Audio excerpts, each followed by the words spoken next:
আজকে আমি আমার প্রিয় ছাত্রছাত্রীদের অনুরোধে এবং তাদের যে আপকামিং এক্সামগুলো রয়েছে, যেমন মিসলেনিয়াস, কলকাতা হাইকোর্টের এলডিএ, তারপরে হচ্ছে বিভিন্ন কোর্টের এলডিসি পরীক্ষা, পিএসসির ক্লার্কশিপ ইত্যাদি পরীক্ষার কথাগুলো মাথায় রেখে একটা ছোট্ট স্ট্যাটিক জিকের উপরে ক্লাস তুলে ধরছি এবং পরবর্তীতে এই ক্লাসটি ভালোই হবে এবং পরবর্তীতে আরও বেশি ভালো ক্লাস তোমাদের সামনে উপস্থাপন করব। আজকের আমার ক্লাসের মধ্যে যেগুলো থাকবে, যেমন হচ্ছে বিভিন্ন এভিনিয়েন্ট প্লেয়াররা আছে তাদের নিকনেমগুলো, তারপর হচ্ছে ন্যাশনাল গেমসগুলোর উপরে আলোচনা করব, কোন খেলাতে কতগুলো প্লেয়ার থাকে সেগুলো আলোচনা করব, কোন শব্দটি কোন খেলার সাথে যুক্ত সেগুলো আলোচনা করব, ভারতরত্ন কবে থেকে দেওয়া শুরু হয়েছে, কারা কারা এতদিন পর্যন্ত পেয়েছেন সেগুলোর উপর আলোচনা করব। এছাড়াও আরও অনেক অন্যান্য বিষয়গুলো এখানে তুলে ধরা হয়েছে যেগুলো প্রতিটি পরীক্ষাতেই আসে, প্রতিটি পরীক্ষাতেই আসবে, দুটো চারটা করে আসে এবং তার থেকেও বেশিও আসতে পারে। তোমরা ক্লাসটাকে দেখবে, শুনবে। এখন আমি বলছি,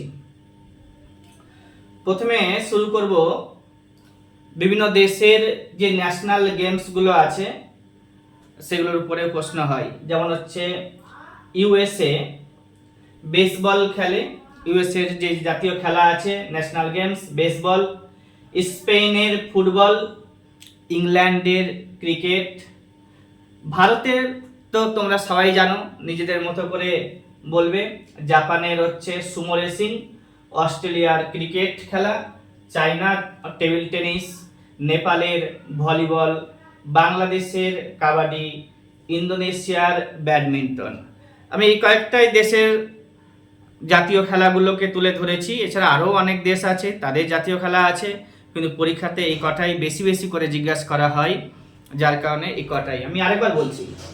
ইউএসএর হচ্ছে বেসবল, স্পেনের হচ্ছে ফুটবল, ইংল্যান্ড খেলে ক্রিকেট, জাপানের হচ্ছে সুমো রেসিং, অস্ট্রেলিয়ার ক্রিকেট, চায়নার ব্যাডমিন্টন, চায়নার টেবিল টেনিস, নেপালের ভলিবল, বাংলাদেশের কাবাডি, ইন্দোনেশিয়ার ব্যাডমিন্টন। এছাড়াও আমাদের পাশাপাশি অনেক দেশগুলো আছে, পার্শ্ববর্তী দেশগুলো, তাদেরও জাতীয় খেলাগুলো পরীক্ষাতে লাগে, ওগুলো তোমাদের জানা না থাকলেই জানবে। নিকনেম অফ এমিনিয়েন্ট প্লেয়ার্স, যেমন হচ্ছে বেশি না, আমি দুই একটাই লিখে রেখেছি। যেমন হচ্ছে Hima Das, appointed first ambassador of UNESCO. ইউনেস্কোর অ্যাম্বাসাডার হিসেবে হিমা দাসকে প্রথমবার ইয়াং অ্যাম্বাসাডার হিসেবে অ্যাপয়েন্ট করা হয়েছে। আর হিমা দাসকে দাহিং এক্সপ্রেস বলা হচ্ছে। ব্ল্যাক পিয়ার্ল পরীক্ষাতে আসে, যেগুলো বারবার পরীক্ষাতে এসেছে, এসএসসি সিজিএল পরীক্ষাতে, তারপরে এসএসসির হচ্ছে হায়ার সেকেন্ডারি লেভেলের পরীক্ষাতে, বিহারের ইন্টার লেভেল পরীক্ষাতে, বিহার সিজিএল পরীক্ষাতে, এইগুলো বারবার আসতে দেখা গেছে, ওইগুলোকে আমি তুলে ধরেছি।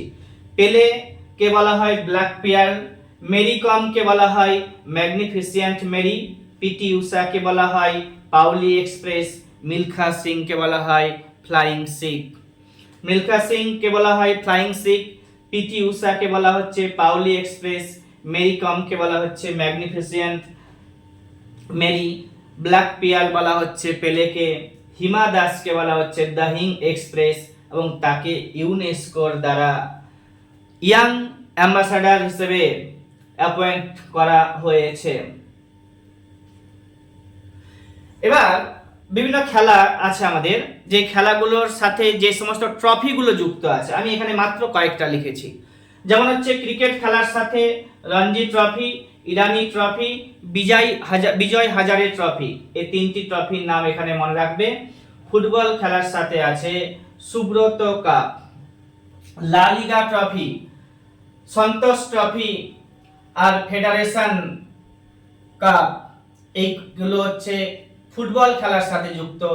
হকি খেলার সাথে যুক্ত যেটা ট্রফি, সেটা হচ্ছে রঙ্গস্বামী ট্রফি বা রঙ্গস্বামী কাপ, বেটন কাপ। এগুলো আজলান শাহ কাপ আছে, তারপর হচ্ছে Sultan of Johor Cup, Sultan of Johor Cup, Sultan Azlan Shah Cup, তারপরে হচ্ছে রঙ্গস্বামী কাপ এবং বেটন কাপ। এগুলো হকি খেলার সাথে যুক্ত। এবার হচ্ছে ব্যাডমিন্টন খেলার সাথে উবের কাপ এবং টমাস কাপ। ব্যাডমিন্টন খেলার সাথে যুক্ত উবের কাপ এবং টমাস কাপ। মনে রাখতে হবে পোলো খেলার সাথে হচ্ছে এজরা কাপ, আর রাইডার কাপ হচ্ছে গলফ খেলার সাথে যুক্ত। আমার ক্লাসগুলো শুধুমাত্র শুনতে হবে, শুনে শুনেই মনে রাখতে হবে। লিখে রাখতে পারো, না রাখলেও হবে, শুধুমাত্র বারবার শুনলেই মনে থেকে যাবে। তো হচ্ছে কি, গলফ খেলার সাথে কি বললাম, রাইডার কাপ, পোলো খেলার সাথে এজরা কাপ, ব্যাডমিন্টন খেলার সাথে উবের কাপ এবং টমাস কাপ। হকি খেলার সাথে হচ্ছে রঙ্গস্বামী কাপ, বেটন কাপ, তারপরে হচ্ছে সুলতান আজলান শাহ কাপ আর Sultan of Johor Cup hockey খেলার সাথে যুক্ত। আরো অনেক আছে কাপ, কিন্তু আমি সেগুলো লিখে রাখিনি, যেগুলো বারবার পরীক্ষাতে আসে ইম্পর্টেন্স যেগুলো, সেগুলোই আমি লিখেছি। এবার হচ্ছে যদি কারোর আরো বেশি দরকার থাকে তাহলে বই পড়বে, আমার লেখা নোটস আছে পিডিএফ ফরম্যাটে, সেগুলোকেও পড়তে পারো। তারপরে হচ্ছে ক্রিকেট খেলার সাথে হচ্ছে রঞ্জি ট্রফি, বিজয় হাজারে ট্রফি।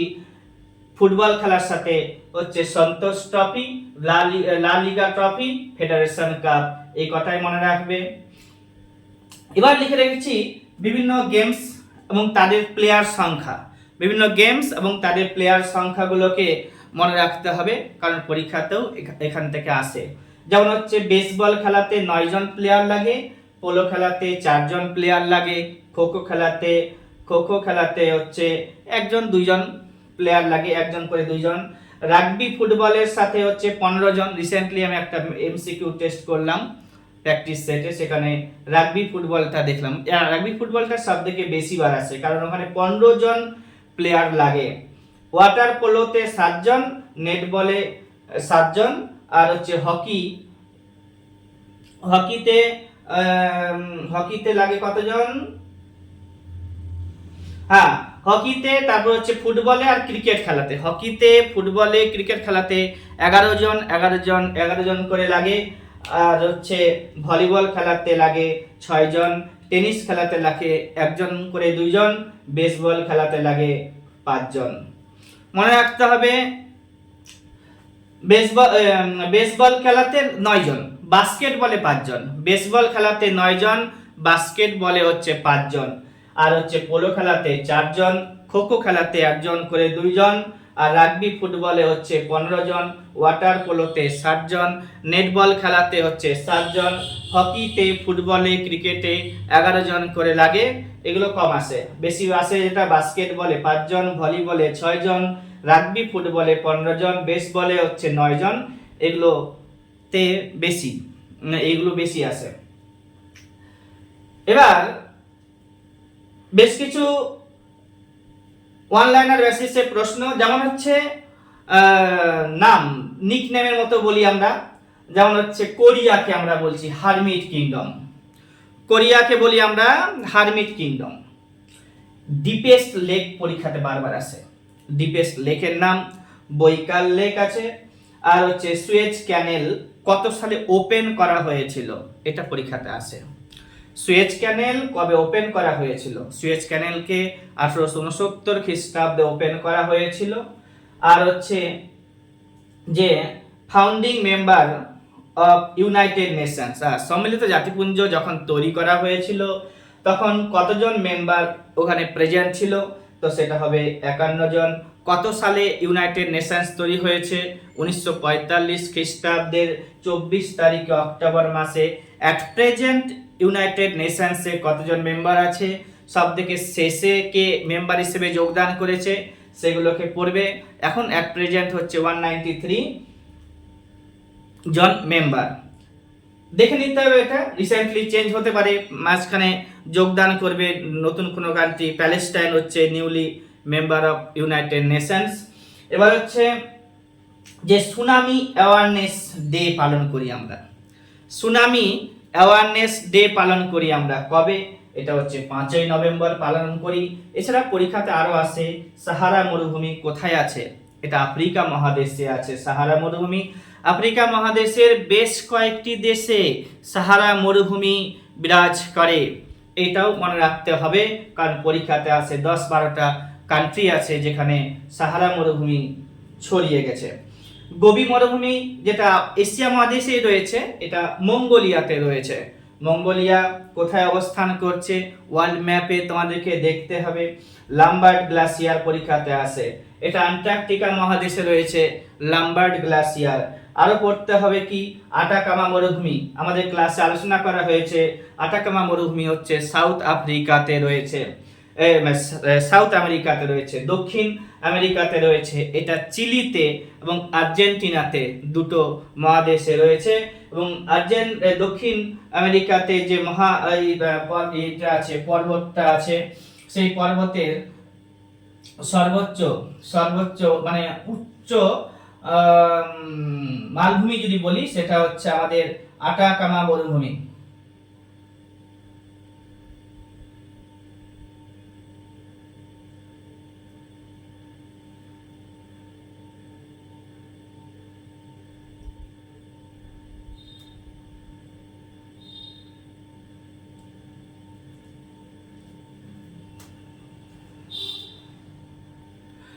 আচ্ছা, দক্ষিণ আমেরিকাতে যে আন্দিজ পর্বতমালা আছে, সেখানেই সেই আন্দিজ পর্বতমালাতে আটাকামা মরুভূমি রয়েছে, যেটা চিলিতে এবং আর্জেন্টিনাতে বিস্তার লাভ করেছে, পরীক্ষাতে আসে।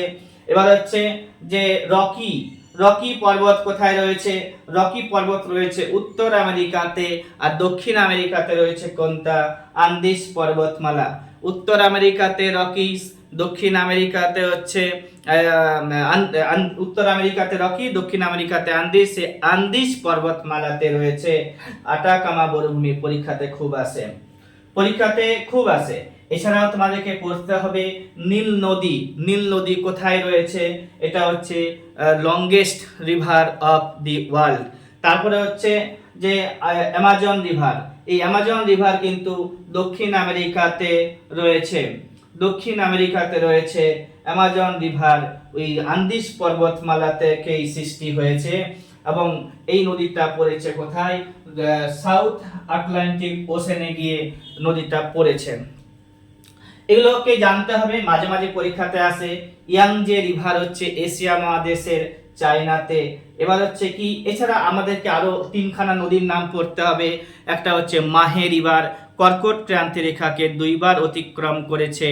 কঙ্গো রিভার আছে আমাদের, সেই কঙ্গো রিভার হচ্ছে আফ্রিকা মহাদেশে রয়েছে। এই নদীটা এই নিরক্ষরেখাকে 2বার ক্রস করেছে, আর মকর ক্রান্তি রেখাকে 2বার ক্রস করেছে। আরো একটা রিভার আছে, নাম হচ্ছে লিম্পোপো রিভার, পরীক্ষাতে আসে, তোমাদেরকে পড়তে হবে। এবার আমি লিখে রেখেছি যেটা, যে আমাদের যে 8টি ক্লাসিক্যাল ড্যান্স আছে, 8টি ক্লাসিক্যাল ড্যান্স, এখান থেকে পরীক্ষাতে প্রশ্ন হয়।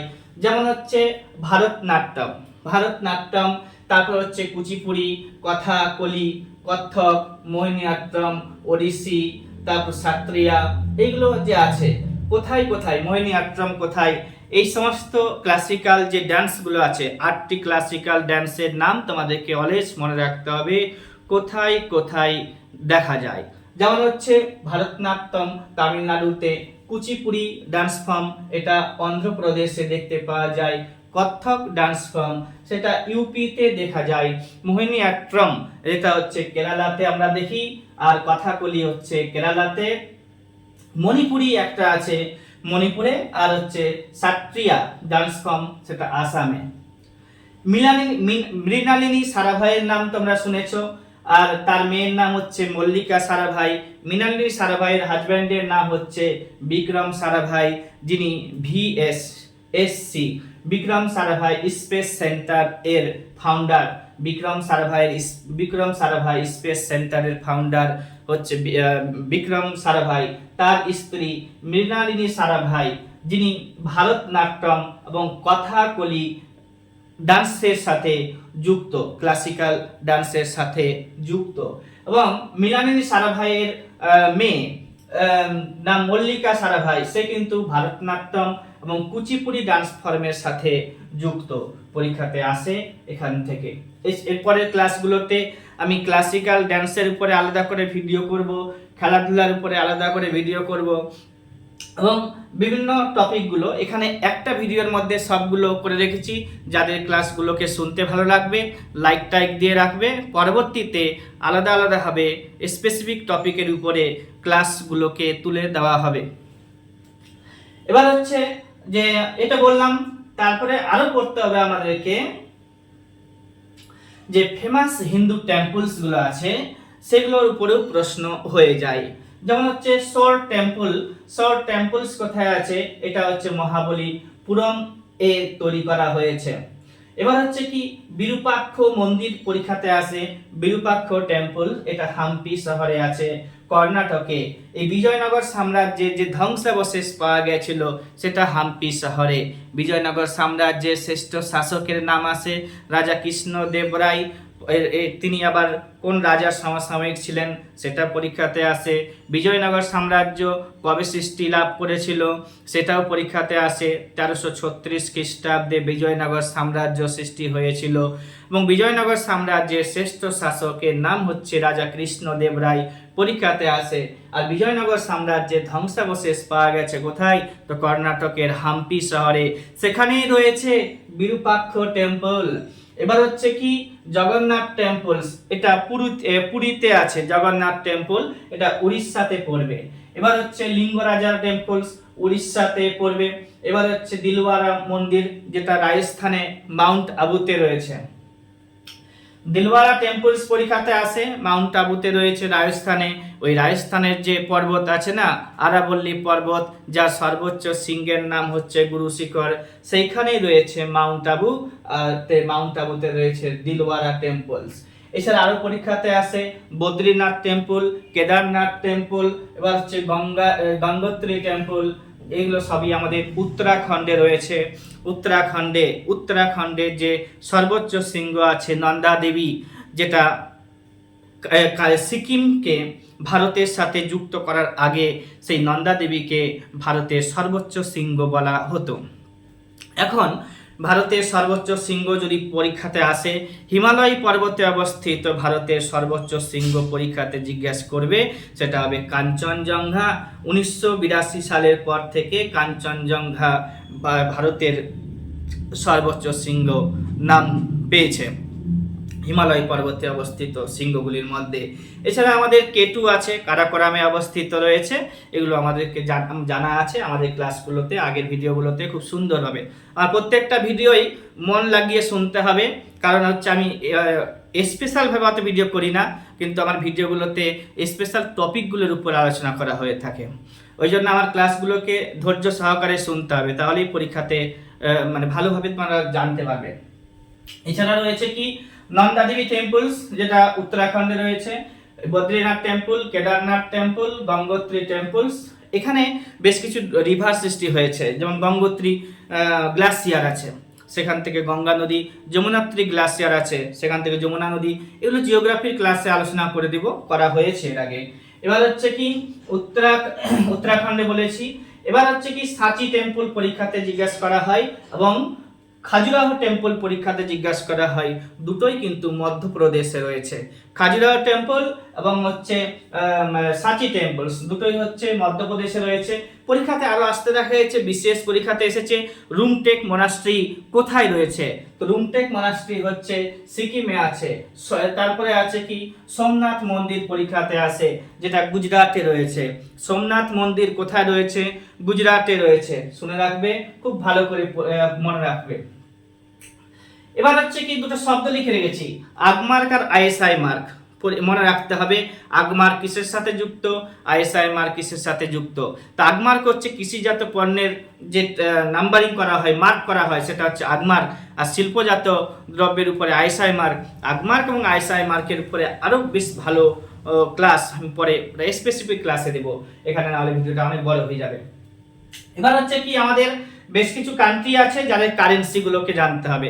বেশ কিছু কান্ট্রি কারেন্সি আমি মাত্র 5 থেকে 6 খানা লিখে রেখেছি, এর মধ্যে কমন আসতে গেলে খুব ভালো, না হলে স্পেসিফিক ভাবে পড়তে হবে। আমি ভিডিও করে দিব কিন্তু তোমাদেরকে পড়তে হবে। যেমন হচ্ছে এখানে ইন্দোনেশিয়াতে কি আছে, রুপাইয়া। মায়ানমারের মুদ্রার নাম পরীক্ষাতে জিজ্ঞাসা করা হয়, কিয়াট বলে। আর হচ্ছে কি ভুটানের মুদ্রার নাম আছে নুলটাম, থাইল্যান্ডের হচ্ছে বাট। এই তিনটার মধ্যে একটা পরীক্ষাতে বেশি আছে। এছাড়া আমি লিখেছি আর্জেন্টিনা পেসো, আর হচ্ছে ইয়েমেনের রিয়াল। এছাড়া তোমরা চায়না, জাপান এদের নামগুলো পড়ে নেবে, ওদের মুদ্রাগুলোর নাম পড়ে নেবে। এছাড়া হচ্ছে কি আগমার্ক বলেছি, আইএসআই মার্ক বললাম। পরীক্ষাতে আরো বেশ কিছু ব্যাংকগুলো আছে, যেমন হচ্ছে আমাদের স্টেট ব্যাংক অফ ইন্ডিয়া, যার আগের নাম ছিল ইম্পেরিয়াল ব্যাংক অফ ইন্ডিয়া।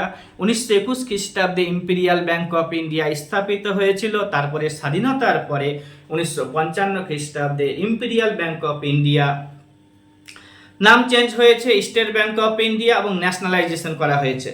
তো state bank of India nationalisation হচ্ছে 1955 খ্রিস্টাব্দে। এছাড়া আরবিআই ব্যাংক আছে, যেটা 1935 খ্রিস্টাব্দে তৈরি হয়েছিল এপ্রিল মাসের মনে হয় 1 তারিখে। আর পরবর্তীতে এটা 1949 খ্রিস্টাব্দে আরবিআই কে ন্যাশনালাইজেশন করা হয়েছে, যেটা এখন ভারতের সেন্ট্রাল ব্যাংক।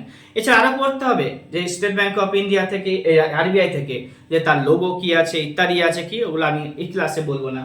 এবার হচ্ছে কি নাবার্ড ব্যাংক পড়তে হবে। নাবার্ড ব্যাংক হচ্ছে 1982 খ্রিস্টাব্দে, নাবার্ড ব্যাংক হচ্ছে 1982 খ্রিস্টাব্দে 12 তারিখে জুলাই মাসে ষষ্ঠ পঞ্চবার্ষিকী পরিকল্পনার সময়ে গঠিত হয়েছিল। শিবরামন কমিটির সুপারিশে গঠন করা হয়েছিল। মুম্বাইতে এর হেডকোয়ার্টার রয়েছে, এইটুকুটাই জানো এখানে।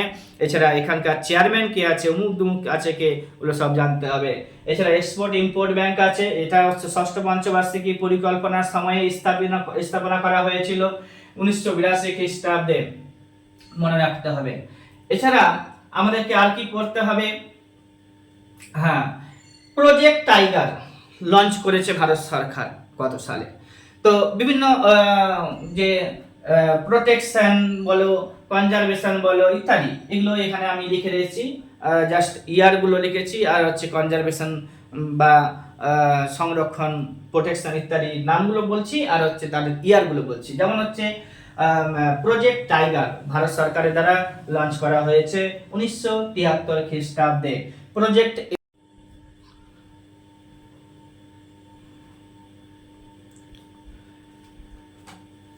কিয়োটো প্রোটোকল 1997 খ্রিস্টাব্দে।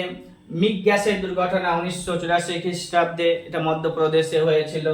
তারপরে হচ্ছে নর্মদা বাঁচাও মুভমেন্ট 1985 খ্রিস্টাব্দে। চিপকো মুভমেন্ট 1973 খ্রিস্টাব্দে। মন্ট্রিল প্রোটোকল হচ্ছে 1987 খ্রিস্টাব্দে। এগুলো সব জানতে হবে, মনে রাখবে। এবার হচ্ছে কি মাউন্ট এভারেস্টকে 29 বার জয়লাভ করেছে যিনি, তার নাম পরীক্ষাতে আসে। কামি রিতা মাউন্ট এভারেস্টকে 29 বার জয় করেছেন। জিওগ্রাফিক্যাল ডিসকভারি পরীক্ষাতে এরপরে প্রশ্ন আসে, আমি 3 খানা লিখে রেখেছি। যেমন হচ্ছে আমেরিকা আবিষ্কার করেছেন যিনি, Christopher Columbus. India Vasco da Gama 1498 খ্রিস্টাব্দে। আর চায়না মার্কো পোলো আবিষ্কার করেছিলেন। আমেরিকা আবিষ্কার করেছেন Columbus, India Vasco da Gama পরীক্ষাতে আসে, সবাই জানো তোমরা। এবার হচ্ছে কি চায়না হচ্ছে মার্কো পোলো। আর কি বলবো যে আইপিএল 2024 উইনার এর নাম পরীক্ষাতে আসবে। IPL 2024 KKR Kolkata night Riders defeated করেছিল বা পরাজিত করেছিল সানরাইজ হায়দ্রাবাদ। এশিয়ান গেমস 2023 সালে কোথায় হয়েছে পরীক্ষাতে আসবে, এবং নেক্সট কোথায় হবে সেটাও পরীক্ষাতে আসবে। এশিয়ান গেমস প্রথমে চালু হয়েছে কিন্তু 1951 খ্রিস্টাব্দে, 1951-এ দিল্লিতে এটা হয়েছিল এশিয়ান গেমস প্রথমবার। তারপরে 2023 খ্রিস্টাব্দে চায়নাতে হয়েছে, 2026 সালে জাপানে হবে। ICC men's World Cup 2023, ICC men's World Cup 2023 এটা কোথায় হয়েছিল? ইন্ডিয়াতে হয়েছিল। হোস্টিং হয়েছে ইন্ডিয়াতে, আর হচ্ছে অস্ট্রেলিয়া জয়লাভ করেছিল, সবারই জানা আছে। আর হচ্ছে রানার্স হয়েছিল ইন্ডিয়া, আমরা জানি। কমনওয়েলথ গেমস প্রথমবার হয়েছিল, কমনওয়েলথ স্থাপিত হয়েছে 1926 খ্রিস্টাব্দে, কিন্তু প্রথমবার কমনওয়েলথ গেমস অনুষ্ঠিত হয়েছিল কানাডাতে, হ্যামিল্টন শহরে। পরীক্ষাতে আসবে 1930 খ্রিস্টাব্দে। 2022-এরটা লাগবে, ইংল্যান্ডের বার্মিংহামে হয়েছে, আর 2026 সালে অস্ট্রেলিয়াতে হবে। মনে রাখবে, 2026 সালে অস্ট্রেলিয়াতে হবে, 2022 সালে ইংল্যান্ডের বার্মিংহামে হয়েছিল, 1930 খ্রিস্টাব্দে কানাডার হ্যামিল্টন শহরে প্রথমবার অনুষ্ঠিত হয়েছিল। কমনওয়েলথ স্থাপিত হয়েছে 1926 খ্রিস্টাব্দে। এশিয়ান ডেভেলপমেন্ট ব্যাংক পরীক্ষাতে আসে, কত সালে স্থাপিত হয়েছে? এশিয়ান ডেভেলপমেন্ট ব্যাংক 1966 খ্রিস্টাব্দে স্থাপিত হয়েছিল, হেডকোয়ার্টার হচ্ছে ম্যানিলাতে। ইউরোপিয়ান ইউনিয়ন কত সালে তৈরি হয়েছে? তো এটা 1993 খ্রিস্টাব্দে। এর হেডকোয়ার্টার কোথায় আছে? বেলজিয়ামের ব্রাসেলসে আছে। আর হচ্ছে ন্যাটো 1949 খ্রিস্টাব্দে তৈরি হয়েছে, এরও হেডকোয়ার্টার বেলজিয়ামের ব্রাসেলসে আছে। ন্যাটোর যেহেতু নতুন মেম্বার হয়েছে, তো এখন হচ্ছে টোটাল 32 জন মেম্বার, এর নাম পরীক্ষাতে আসবে। নতুন যে মেম্বারটা এসেছে কারেন্ট অ্যাফেয়ার্সের খাতিরে তোমরা দেখে নেবে, এখানে বলবো না। এবার হচ্ছে যে অ্যামনেস্টি ইন্টারন্যাশনাল, যেটা 1961 খ্রিস্টাব্দে, অ্যামনেস্টি ইন্টারন্যাশনাল 1961 খ্রিস্টাব্দে স্থাপিত হয়েছিল। অ্যামনেস্টি ইন্টারন্যাশনালের হেডকোয়ার্টার হচ্ছে লন্ডনে। আর হচ্ছে হিউম্যান রাইট অর্থাৎ মানবাধিকার এর উপরে কাজ করে। এবং এই অ্যামনেস্টি ইন্টারন্যাশনাল 1977 খ্রিস্টাব্দে গ্লোবাল নোবেল পিস প্রাইজ পেয়েছিল। 1977 খ্রিস্টাব্দে amnesty international global Nobel peace prize পেয়েছিল। আর হচ্ছে কি লাগবে? হ্যাঁ, বিমস্টেক স্থাপিত হয়েছে কোথায়? এটা আছে পরীক্ষাতে। বিমস্টেকের সদর দপ্তর কোথায়? তো বাংলাদেশের ঢাকাতে আছে। 1993 খ্রিস্টাব্দে বিমস্টেক স্থাপিত হয়েছিল। শুনবে, বারবার ভিডিওগুলোকে শুনতে হবে। এবার হচ্ছে কি বায়োডাইভার্সিটি, ভারতে এখন বায়োডাইভার্সিটি হেরিটেজ ওয়ার্ল্ড বায়োডাইভার্সিটি কয়টা রয়েছে? 18টা।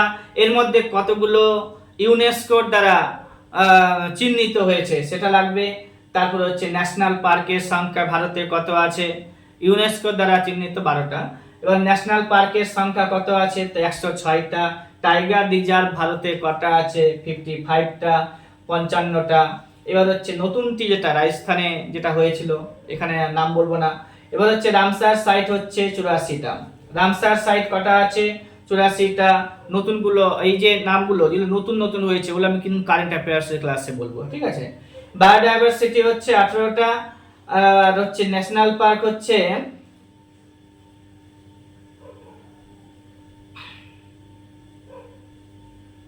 ন্যাশনাল পার্ক হচ্ছে 106টা, টাইগার রিজার্ভ হচ্ছে 55টা, আর হচ্ছে রামসার সাইট হচ্ছে 84টা।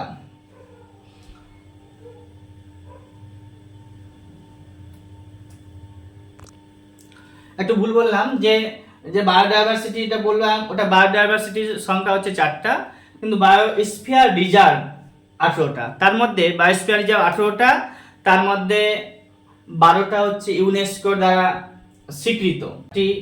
বায়োডাইভার্সিটি হটস্পট আছে, একটা হচ্ছে ওয়েস্টার্ন ঘাট, একটা হচ্ছে হিমালয়াস, একটা হচ্ছে ইন্দো বার্মা রিজন, একটা হচ্ছে সুন্দারল্যান্ড। ওয়েস্টার্ন ঘাট এবং ইস্টার্ন ঘাট যেখানে এসে মিলেছে তার নাম হচ্ছে নীলগিরি পর্বত। নীলগিরি পর্বতে সর্বোচ্চ শৃঙ্গের নাম পরীক্ষাতে আসে দোদাবেতা। নীলগিরি পর্বতের নিচে আন্নামালাই পর্বত আছে, যার সর্বোচ্চ শৃঙ্গের নাম হচ্ছে আনাইমুদি, এটা পরীক্ষাতে আসে।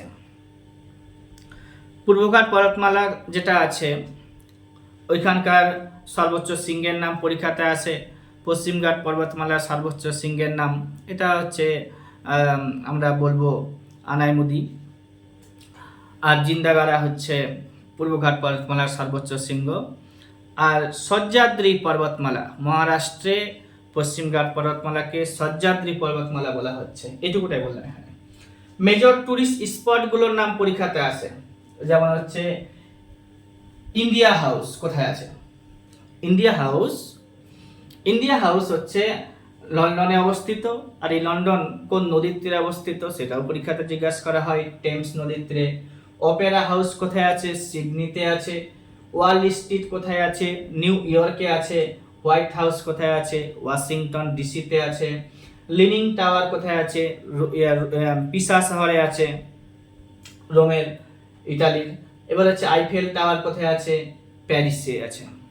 এগুলোকে লাগবে, মনে রাখতে হবে। এবার আর বলবো যে এম এস স্বামীনাথন এর নাম যুক্ত কিসের সাথে? এম এস স্বামীনাথন ভারতের সবুজ বিপ্লবের জনক। এটা আমাদের কারেন্ট স্ট্র্যাটেজিকের মধ্যেই পড়বে, আবার ইকোনমিক্সের উপর দিয়েও যাবে। এম এস স্বামীনাথন সম্পর্কে জানবে, এবং এম এস স্বামীনাথন এর সম্মানার্থে ভারতে একটা এম এস স্বামীনাথন অ্যাওয়ার্ড চালু করা হয়েছে। বি আর কম্বোজকে 2024 সালে এম এস স্বামীনাথন অ্যাওয়ার্ড দেওয়া হয়েছে। এম এস স্বামীনাথনকে জানতে গেলে ডক্টর ভার্গিস কুরিয়নকেও জানতে হবে, ভারতের তিনি। আর নরম্যান বোরলগের নাম জানতে হবে, যিনিও সবুজ বিপ্লবের জনক, মেক্সিকোর। এবার কমনওয়েলথের কথা বললাম, যে কমনওয়েলথ যেটা স্থাপিত হয়েছিল 1926 খ্রিস্টাব্দে। এশিয়ান ডেভেলপমেন্ট ব্যাংক বলে দিলাম 1966 খ্রিস্টাব্দে ম্যানিলাতে। ইউরোপিয়ান ইউনিয়নের কথা বললাম 1993 খ্রিস্টাব্দে। ন্যাটো 1949 খ্রিস্টাব্দে স্থাপিত হয়েছিল।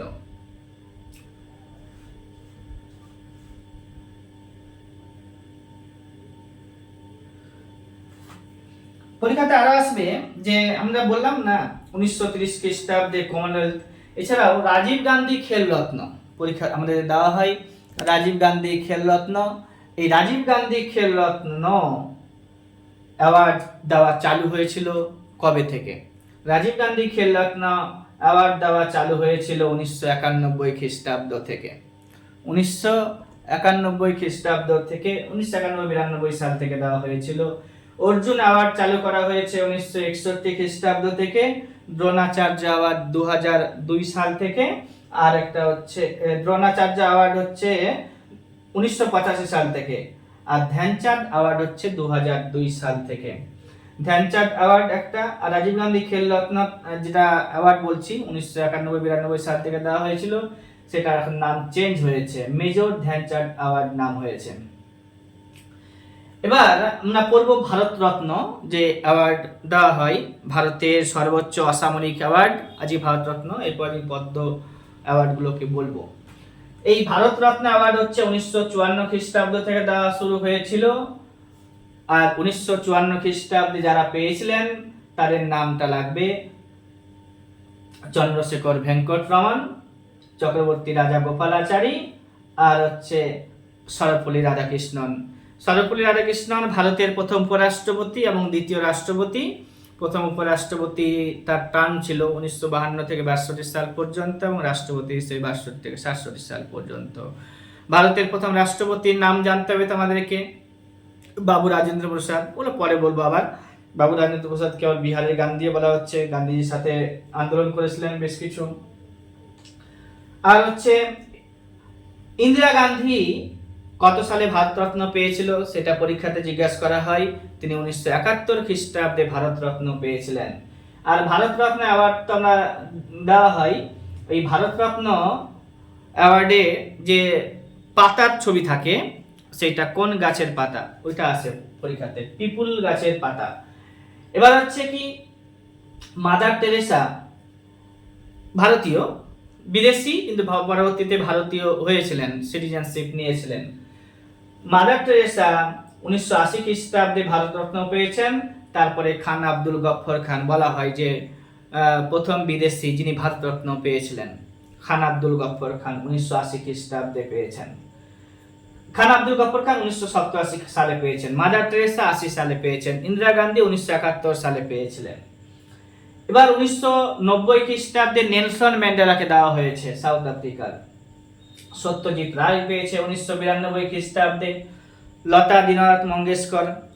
লতা মঙ্গেশকর পেয়েছে 2001 খ্রিস্টাব্দে। পণ্ডিত ভীমসেন যোশীর নাম আছে 2008 সালে, তিনি ভারতরত্ন পুরস্কার পেয়েছিলেন। এছাড়া কর্পূরী ঠাকুর, বিহারের এক্স সিএম, 2024 সালে তাকে ভারতরত্ন অ্যাওয়ার্ড দেওয়া হয়েছে। এই কটা নাম বেশি করে পরীক্ষাতে আসে বলে লিখেছি, আরো লাগবে, তোমরা পড়বে নিজের মতো করে, কিন্তু এগুলোকে পড়তেই হবে। তো কি বললাম, চক্রবর্তী রাজাগোপালাচারী, চন্দ্রশেখর ভেঙ্কটরমন, আর হচ্ছে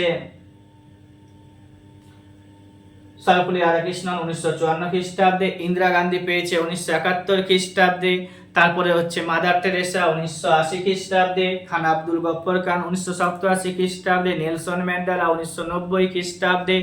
সত্যজিৎ রায় 1992 খ্রিস্টাব্দে। তারপরে বললাম পণ্ডিত লতা মঙ্গেশকর পেয়েছে 2001 সালে। পণ্ডিত ভীমসেন যোশী পেয়েছে 2008 সালে। আর কর্পূরী ঠাকুরের কথা বললাম 2024 সালে পেয়েছেন।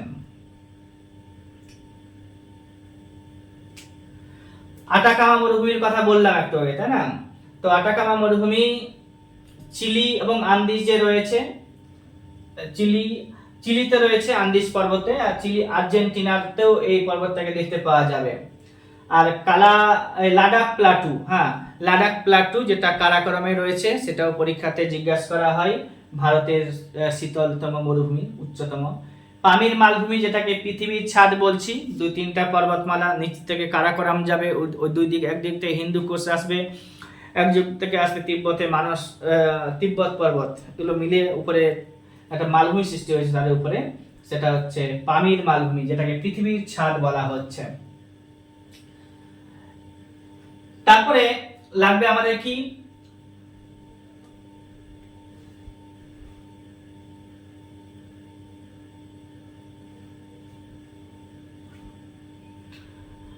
নারায়ণ দেবনাথ এর নাম।